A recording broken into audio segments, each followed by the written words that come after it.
Gaza में युद्ध विराम पर एक बार फिर से संकट के बादल छा गए हैं। एक धमाके के बाद इजराइल आग बबूला हो गया है। दरअसल 24 दिसंबर को गाजा के दक्षिणी शहर राफा में बड़ा धमाका हुआ। इस घटना में इजराइल की सेना यानी आईडीएफ का एक अधिकारी घायल हो गया। इजरायली सेना के अनुसार यह विस्फोट उनके सैन्य वाहन के नीचे तब हुआ जब सैनिक हमास के आतंकी ढांचे को नष्ट करने का काम कर रहे थे।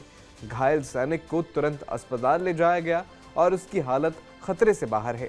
इजराइल ने इस घटना को सीजफायर का गंभीर उल्लंघन बताया है। प्रधानमंत्री बेंजामिन नेतन्याहू ने कहा कि हमास युद्ध विराम तोड़ रहा है और इजराइल इसका उचित जवाब देगा।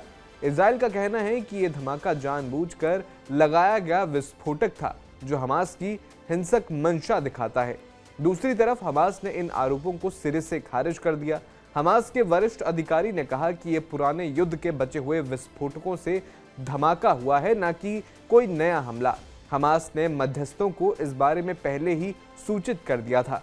हमास का कहना है कि घटना इजराइल के कब्जे वाले इलाके में हुई, इसलिए इसे उल्लंघन बताना गलत है। हमास ने उल्टा इजराइल पर आरोप लगाया कि वो नागरिकों पर हमले जारी रखकर और मदद रोककर सीजफायर तोड़ रहा है।